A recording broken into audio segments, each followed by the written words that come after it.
Welcome back to the Montgomery Companies podcast. I'm your host, Jordan Montgomery, and today we have author, speaker, coach, mentor, leader, wife, mom, Jill Savage, and we are so delighted. I had a chance to meet Jill several years ago at a conference hosted by Olivia Ryan.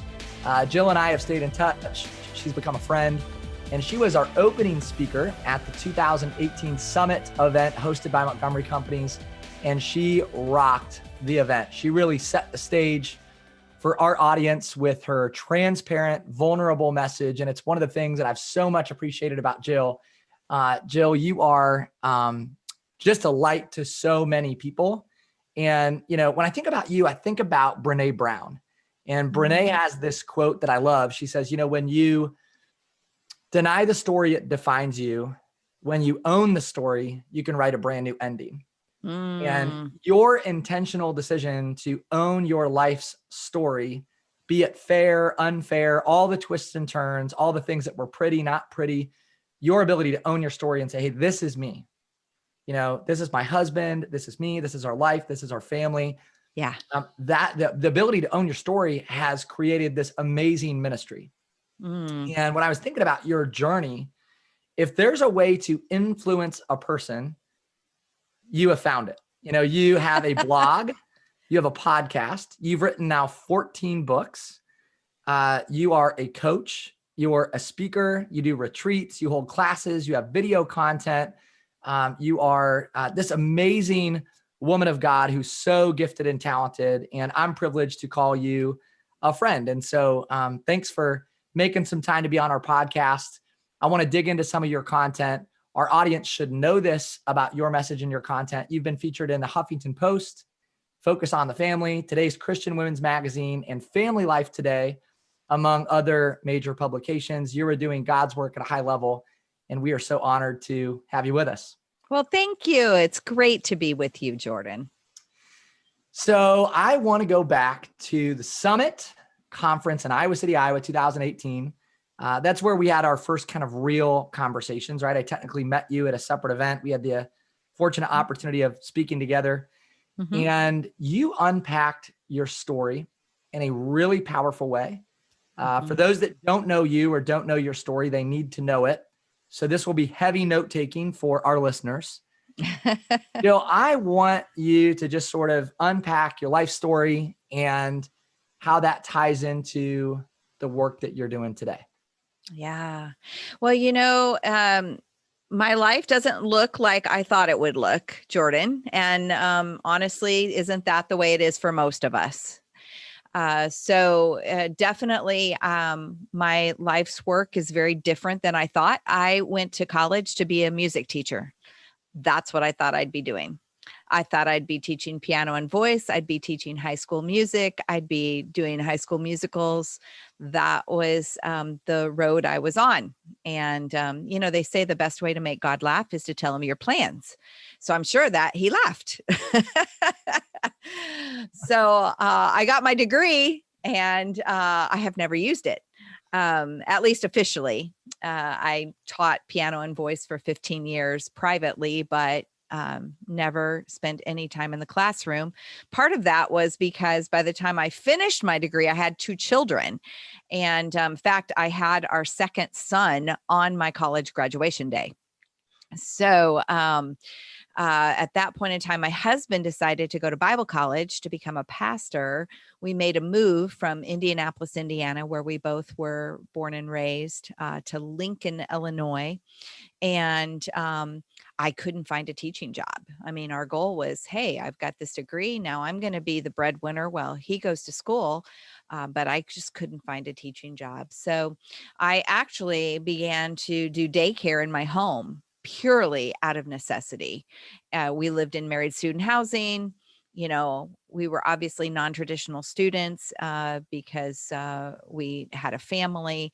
I found lots of non-traditional students that needed help and daycare. So I started doing that, which ultimately, as I took care of other people's children, it's like I had a magnifying glass on mothering, family relationships. And all of a sudden, I just began to realize that I needed to be much more intentional about what I did as a mother. And Mm. I just never, I mean, not that I didn't go into parenting and motherhood expecting to be intentional, but man, just kind of having that front row seat Mm. at day in, day out, I went, I need to be, I kept thinking, um, I'll do so I'll be at home with my kids. At that point in time, I was at home with the kids because I was doing daycare in my home. Okay, I'll be at home with my kids until they're in school. And that was a great plan, except for the fact that we kept having children. So so just as one would get ready to get into school full time, the stick would turn blue and I'd be like, "Oh my goodness, I've got another 6 years at home." I But love it. God was using that to really open my heart up to the work that he would call me to. Of course, back then I didn't know that, but that really he was opening my eyes to family relationships, the importance of being intentional in your marriage, being intentional as a parent, and I kind of fell into that as I launched a mom's group. So we ended up moving from Lincoln, Illinois to Bloomington Normal, Illinois, which is where we still make our home now, 30 some years later. And I knew no one. I came into this move going, okay, I need to be more intentional about being a mom. But what I realized is I knew more about being a music teacher than I knew about being a mother. And I Mm. was like, I got to get after this. Like I really need to learn about motherhood. I need to view it in a different perspective. I need to learn about marriage. So I asked a group of moms. There were about 8 women that I'd met in the first few months after we'd moved to town, and said, "Hey, you guys want to meet once a week and let's study a book on motherhood?" And that group grew from 8 to 15 and 15 to 30. And we weren't fitting in my living room anymore. And we were we moved to our church building, and it launched a ministry of, for moms. It was called Mom to Mom. About 5 years later, we launched a ministry, a conference ministry for moms, because this group was growing. There were now almost 250 moms in my mom's group, and it was growing in a huge way. And so I went to our church and said, "Hey, I used to go to teacher conferences, and I'd be refreshed for the classroom. I want to do that for moms. Is there any way that we could do a one-time mom conference?" And they said, "Yeah, absolutely. We've seen the ministry grow, the mom to mom ministry grow. Yeah, you have our blessing. Go for it." So we thought we'd have maybe 400, 500 women come to this one-time conference we were going to do. And we had 1,100 women that came from 10 states. Wow. Now, this was 1994. Email didn't exist, Jordan. Right. Right. Okay. There was definitely no Facebook. There was no Instagram. There was no social media. That was not a concept. And email did not exist. So this was purely word of mouth. Like, you're Mm. just like, oh my gosh. Like, literally, women were calling their college roommate and their sister-in-law and saying, "Hey, there's this mom conference. You want to come?" So anyway, I like to call it the ministry I accidentally started. I mean, truly, I didn't Yeah. intend to, but so we had our first conference, 1,100 women came. The church came back to me and said, "Jill, this isn't a church ministry. You need to become a nonprofit." And they just really pushed me to formulate into a parachurch ministry. So we did that. We started planning our second conference. We had 2,800 women that came from 20 states. Wow. Then the third year, 3,400. then 4,500, then 5,400, then 6,300. My husband liked to say at the end of those weekends, there was no chocolate left in Bloomington Normal. So can we pause there? I want our listeners to hear that, because I think we have some visionaries that are probably listening. There's something they want to do. There, maybe you're listening, you're thinking, gosh, I'm a mom, or I'm a parent, or maybe I'm not on the professional journey that I want to be on. But this thing really, in a matter of 5 years, Jill, went from, a half a dozen to a dozen women sitting around a living room to all of a sudden you had almost 7,000 people at one conference. Am I hearing that correctly? It was about 10 years by the time we got to 10 that. years. Okay. Yeah. Within a decade. Yeah, but it was still, and honestly, through most of that, I was pinching myself going, what am what is going on? Like, this is not the vision I had, but yet it's the doors that are opening. And quite frankly, it came out of my own need as a mother, Jordan. When people will say, how do you get started with something? I say, what are your needs? Because what your needs are probably the needs of others. That's good. Yep. And so that's really where I started. I started because I felt ill-equipped to be the intentional mom I wanted to be. And I knew that I had to do something about it. So I put myself in a learning environment, and other women joined, and it just continued to grow. So there was an interesting moment, though. So when we did that first conference, that was in 1994, I was the MC at the conference. So I welcomed women, I introduced the keynote speakers, I was the MC. And I did that 94, 95, 96, 97, 98. We're going into 99. And we finished the 99 conference, and they say, my leadership team comes to me and they say, Jill, you just emceed your last conference. And I was like, I did? Like, was it really bad? You guys, why have you let me do this for like 6 years? It was like terrible. And they're like, no, you need to be the keynote speaker next year. And I'm like, no, I'm not a speaker. And they're like, yes, you are. And you need to be the keynote next year. And I mean, I really resisted. No, that's not, and they were like, no, absolutely. These women want to hear what you have to say. And so I was so grateful, honestly, for people that spoke into my life and gave me that kick in the seat of the pants that I needed. And that ended up being the year that I wrote my first book. And I delivered the keynote message on the topic of that book. And honestly, the rest is history. Like, I began to realize how much I love that. But it was also the very first time that I, delivered any type of a message that came out of my own struggles and my own brokenness. And I found that people really related to it. I shared my struggles as a mom. I shared some of the things that some misconceptions that I had believed. And so it wasn't just, hey, let me tell you how to do this in steps 1, 2, and 3. It was, hey, I'm going to share, I'm just going to open up, and I'm going to be really honest with you. And what I have found is honesty begets honesty. Yes. So good. So good.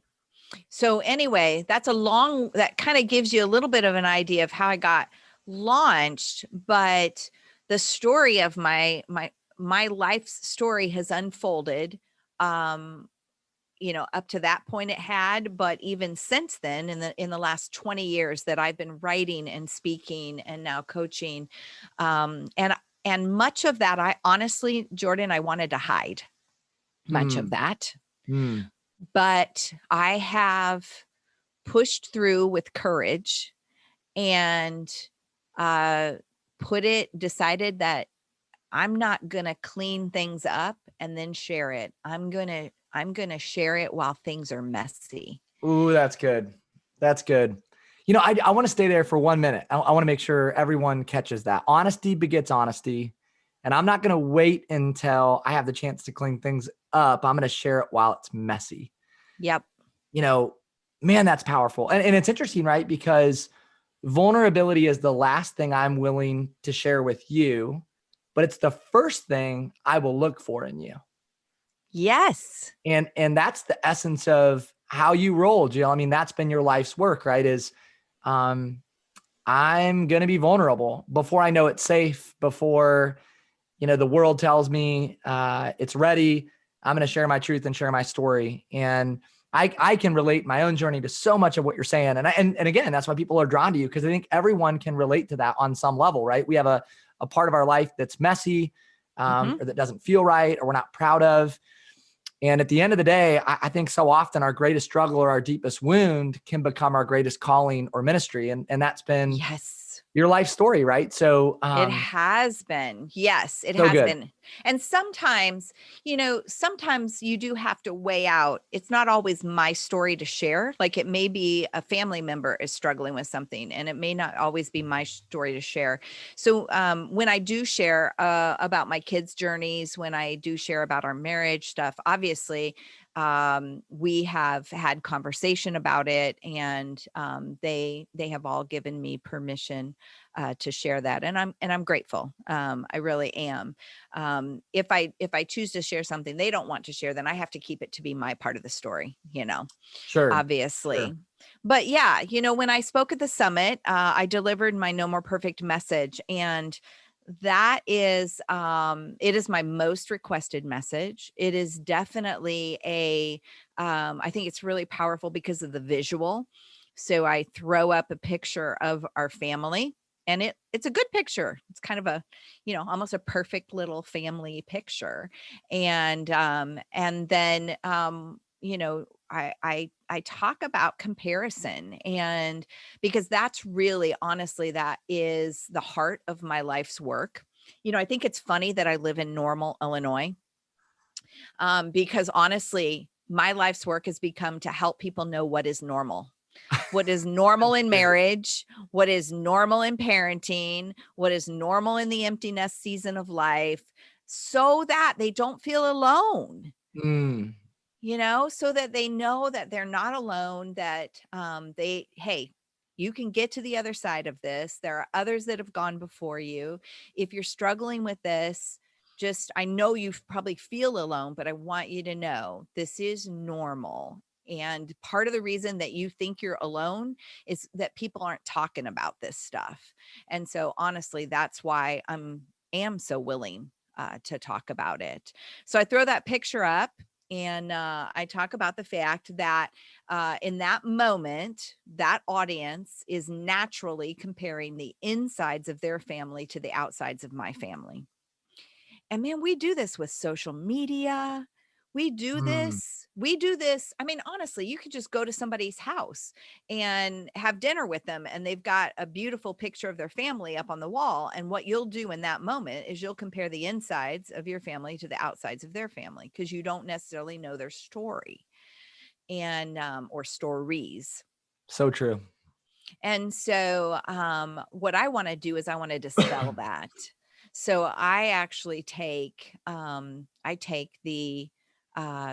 picture, and I start to disassemble it, and I share each of my kids and some of their struggles that they've had. I've got a daughter that she and her husband have been married 14 years, but they have been in marriage counseling for 4 of those 14 years. And is it, because their marriage was on the rocks? No, but they were finding it really difficult to blend 2 very different upbringings into one family unit. And they got to the place where they needed help. So, I share a picture of them. It's a great picture. You would never know by looking at that picture that is a couple that's chosen to be in marriage counseling for 4 years. But thankfully, they've been willing to remove the mask. They share that with others. They've allowed me to share that. And then what it does is it normalizes that for people, that it's okay when you struggle. ask for help. I throw up another picture of our other daughter and her husband and our granddaughter. And I talk about the fact that, it breaks my mama's heart, but they're not walking with the Lord. They have walked away from faith. It was not the way she was raised. And that is hard. But it is sometimes a part of the journey. When you launch kids, they're going to go their own path for a little while. I share about our son, our youngest son, who had severe ADHD growing up. I mean, he got to 7th grade and I got a call from the teacher. Do you know that Austin has 87 missing assignments? I'm like, what? Okay, this is I pride myself in my children get their homework done, and I make sure that they have an environment that's conducive. And I'm like, how, I mean, I knew he was doing his homework. He wasn't turning it in. So, now here's the funny thing, Jordan, of my 5 children, he is the only one who graduated from college. Thank you very much. No kidding. The 87 missing assignment kid. So there's hope. There is hope. Exactly. Exactly. And that's part of the reason I share that story, because somebody's listening and they're in the middle of the muddle right now, right? They are going, is there hope? Is this kid ever going to make it? And I want you to know, yes, absolutely. I share about our son that was married to a beautiful woman. He was a worship pastor. He went through a divorce and then is now in a same-sex relationship. Not what I thought my mothering journey was going to look like. Not what I thought my Christian journey was going to look like. And yet God is teaching us about how, in our case, in that situation, we don't feel that that's God's best for him, but we love him dearly. How do I love well when I don't agree with my kids? So sharing that part of that messy part of life openly. Can I stay there for just 1 second, Jill? Because that takes courage, even to share what you just shared, that last point. Because there's some people listening that are saying, well, Jill, I don't agree with you. I mean, actually, I think that could be God's best, or that could, but your vulnerability to say, hey, I'm opening up to you about what I believe. And this is my story. This is my belief. This is who I am. I'm bringing that to the table in a world that is so sensitive, right? Around social norms and relationships. And I want to draw attention to that takes some courage on your end to bring that up for multiple reasons. Yes. But I want to say, you are safe to tell me that you believe differently. You're going to be safe for us to have a conversation about that. That's what's most important to me, is that we can sit in different places on an issue, or we can sit in different places on a belief perspective, but we can be safe with each other with that. Yeah. That is what's missing, Jordan. Yes, you're right. That is what's missing. And I think that when we cannot accept someone else. So I think that we think that accepting people means we have to agree with them. Not at all. We can accept someone and not agree with them. We can accept the reality of their choices. We can accept the reality of their life. And that doesn't mean that we agree with them. But I think that's often what happens. Is I feel like if I accept you, then it's going to mean I'm agreeing with you. No, we can sit in different places, but we can still love each other well. That's so good. That is important to me. Yeah, I'm glad you made that distinction. And, I think for so many of our listeners, they're hearing you unpack this story and they're saying, okay, a kid with ADHD, missing assignments, marriage counseling. You haven't even dropped the biggest bombs yet that I know are coming. And I mean it, Jill, because this is the moment of your presentation where I just felt the room change. What you're about to share rocked our audience. So I'll let you finish. Yeah. Well, yeah, absolutely. And before we hit that one, we have a son that has struggled with mental health issues, multiple suicide attempts. No mother ever expects to be walking into a mental health ward behind closed doors and a lock and key to visit their child. And yet that has been the reality. And our son is adopted. He struggles with a lot of those issues that come with adoption, identity issues. But yes, it was 10 years ago, Jordan, that, my marriage went through a terrible crisis. And the, um, it was the, um, we had had some ups and downs in marriage. I mean, Mark and I like to, when we introduce ourselves, we'll say, we've been married 37 years, 27 of them happily. And it wasn't that there's 10 bad years. There was ups and downs. My husband has struggled with depression. And so we've had hard seasons. I have honestly, I've had a critical spirit that I had to deal with in our marriage. I was the one who was not compassionate. I kind of grew up in a more of a buck up family. And so I had a buck up mindset and didn't have a lot of compassion in my marriage. That's a place where I've really had to make some changes. But 10 years ago was the deepest, darkest season. And in the midst of that, my husband had a full on midlife crisis, affair included. And he left. He left our family, left the kids and I, and he was determined to ride off in the sunset with this new relationship. And that was the heartbreak of my life, as you can imagine. It was a very dark year, very, very, very dark year. I did not ever feel released from the marriage. I didn't. Every time I would ask God, what do you want me to do? I'm begging him, God, please tell me what to do. I don't know what to do. What do you want me to do? And God would tell me, I would get one message. Okay. And it wasn't like I could hear a voice out of heaven, but it was the only thing that would come into my head. And I knew it wasn't from me because it went exactly the opposite of what I felt. And I would hear him say, Jill, I want you to love him. Hmm. And I'd be like, oh, you got to be kidding me. I don't know if you've noticed, but he's not real lovable right now. and then God would whisper back, yeah, I don't know if you've noticed. Sometimes you're not either. Good.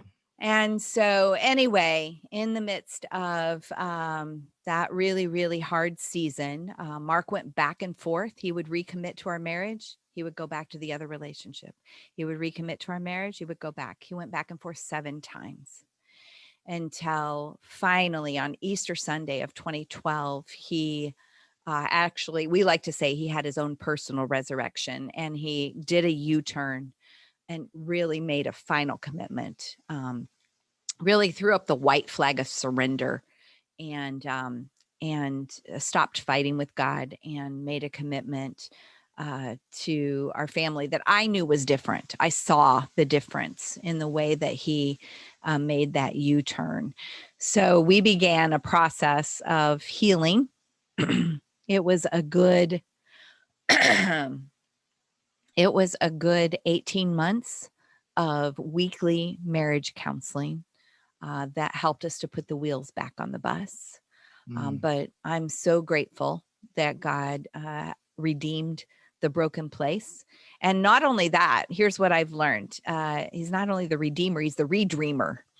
Amen. Yeah, Yep. he really is. And Yep. I mean, now Mark and I, our life's work, honestly, is to help marriages. We we spend a lot of time with couples, either who have good marriages and they want to make them great, but many who have hurting marriages and they need help and hope. And so we do that through the courses we offer. We do that through our membership site, and then we do that through private coaching as well. And I'm just so very grateful for how God has used our mess and turned it into a message. Jill, I think one of the things that our culture doesn't talk about, society doesn't really talk about, is marital issues, right? We're quick to talk about our health issues, maybe our finances, our struggles at work, our struggles even with our children. But gosh, we keep marital issues pretty close to the vest. Mm-hmm. I'd love for you to speak to somebody who's listening that says, man, I feel out of touch with my spouse. Things aren't going well. Maybe things are going actually very poorly. Where does someone start down the path of repairing, restoring? Could you just offer some words of encouragement to that individual?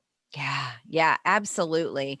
Well, you start putting it on the table, and here's what I'll tell you: you got to push through awkward to get to a new normal. So That's you good. want things to change. It's going to feel awkward to start talking about our relationship, but it needs to happen to create that new normal.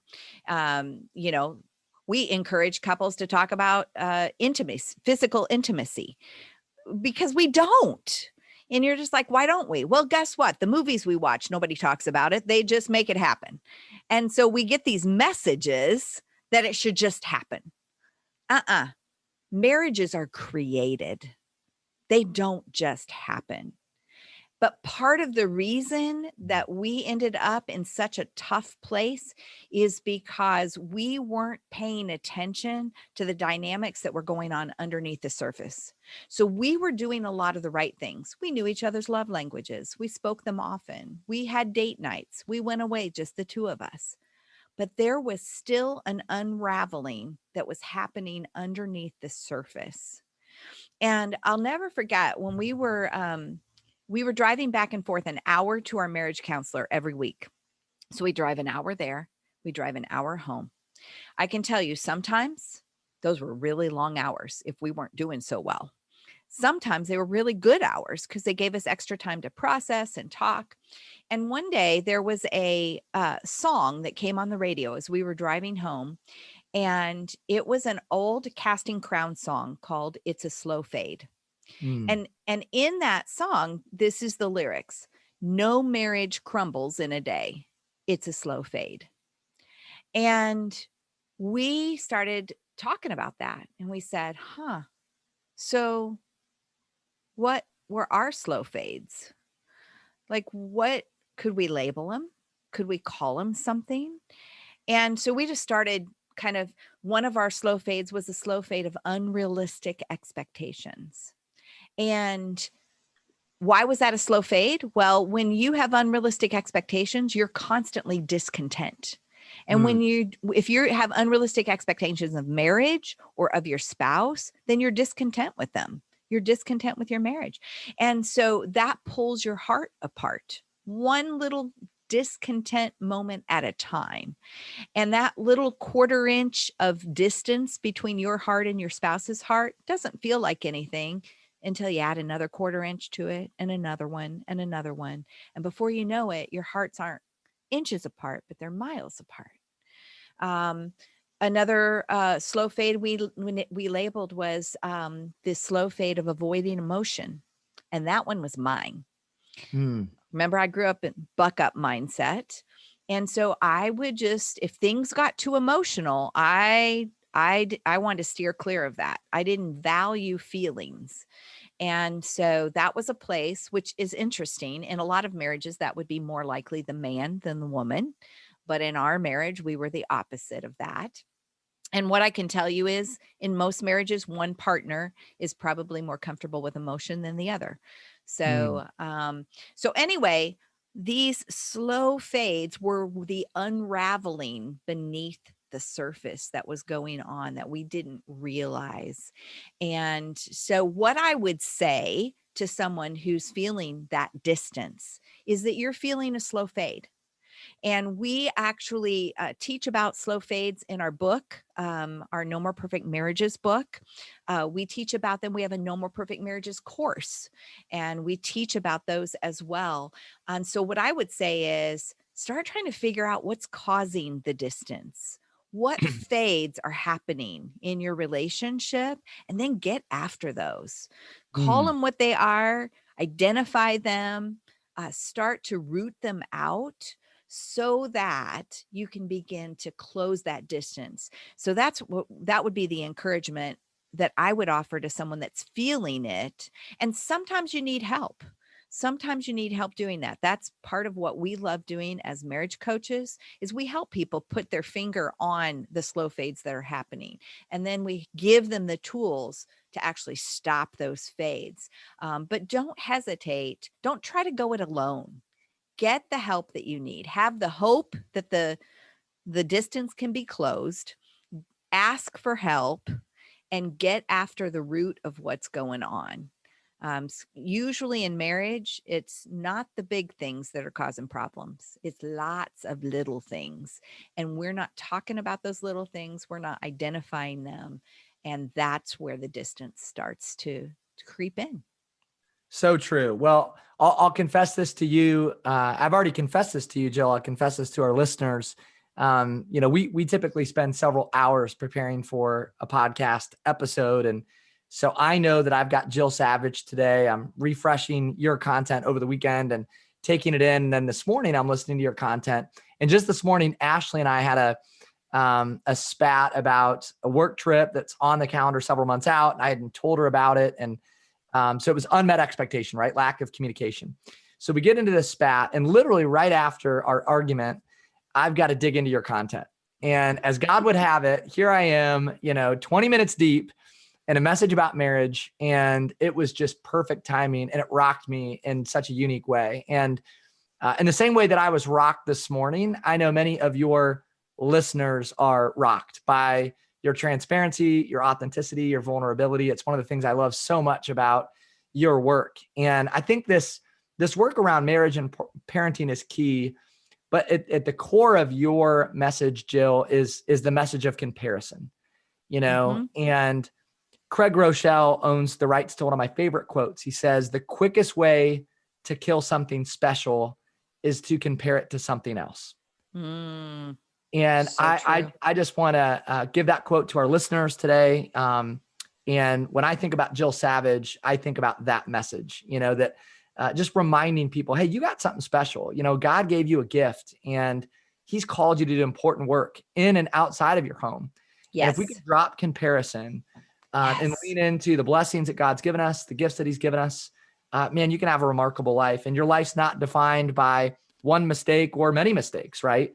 And when we own our story, we can write a brand new ending, just like you. So thank you for being just an awesome light and an encouragement to so many, not just to our listeners, but for the many people that follow you through your blog, your podcast, your speaking engagements, your coaching work, your classes, your retreats. I know we joked earlier, if there is a way to influence another human being, you have found the channel. So I just want to say thank you for being the strong influence for good that you are today. Well, thank you. I so appreciate that, Jordan. My last question, what's next for Jill Savage?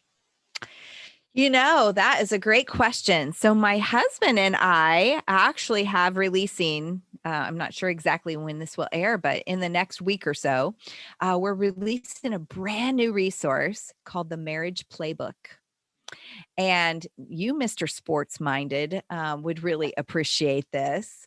But seriously, we have created a playbook for couples that helps them to be able to make some specific plays in their marriage that make a difference in communication, finances, having fun together, resolving conflict. So we are super excited about the release of the Marriage Playbook, and super excited to be able to offer that to couples so that those that have good marriages can strengthen them, and those that have hurting marriages can actually have some really practical tools to begin that process of creating a new normal. I want to make one last comment before I let you go, Jill, because we haven't addressed this yet. Mark has been such a huge part of not just your life's journey, but your work today. And I see that when I watch your your content and I look at the stuff you produce, and I know Mark's involved in so much of that. So cool that you all do that together. We love talk it. about owning the story, right? I mean, like he's in it with you, you know? I know. Somebody just asked me the other day on social media, because I had put something out and I had mentioned something about when we were separated or when he was in his affair. And they said, I have to ask, is Mark okay with this? And it's like, absolutely. He really feels like this is one way that God is using our pain for his purposes. And so, yes, we love doing it together. We do most of our teaching together for marriage, and we do all of our coaching together, which is, I think, what makes us unique in what we offer as marriage coaches, because you do get to work with a couple, and that is that's pretty unique, you know, and is a great way to move the needle in your marriage. Well, God bless you and God bless Mark. You know, I think he's just an awesome example too of just grace and redemption and stepping into the gap where so many people would turn and would not be able to own that story and talk about it so openly. So you're a good reminder, Jill, that we are married to imperfect people. We follow an imperfect pastor or leader, you know, spiritually. Yep. We raise imperfect children. We have imperfect friends. And I love your message about no more perfect. So if you've not checked out Jill Savage, check her out. No More Perfect Moms, No More Perfect Kids, and No More Perfect Marriages are just a few of your 14 books that have really been life-changing for so many. Where can people find you, Jill? Yeah, well, they can find me online if they just go to markandjill.org. That's our website. We actually have some free ebooks there right on the front page. We like to resource you right away with some great content. And then Instagram, Facebook, jillsavage.author. Go follow Jill Savage. Check her out. Jill, we appreciate so much your ministry, your life's work. And I personally just appreciate the friend that you've been to me over the last 3 years. And thank you again for spending some of your very valuable time with us on the Montgomery Companies podcast. We certainly appreciate it. Thank you. Thank you for listening. This has been another episode of the Montgomery Companies podcast. I'm your host, Jordan Montgomery. And I just want to say thanks again to Jill Savage for her wisdom, her insights, and for her time with us today on our podcast. Jill, you're an awesome friend. You have an amazing ministry. I appreciate your vulnerability, your transparency, and the work that you do to impact so many people for good. We would love it if you would share, like, follow our podcast. You can find us on Spotify, iTunes, and SoundCloud. Also want to give a special shout out to John Choate of Storyline Multimedia, who produces, edits, and runs the Montgomery Companies podcast. Thank you to all of our listeners. We appreciate you. Have a wonderful day.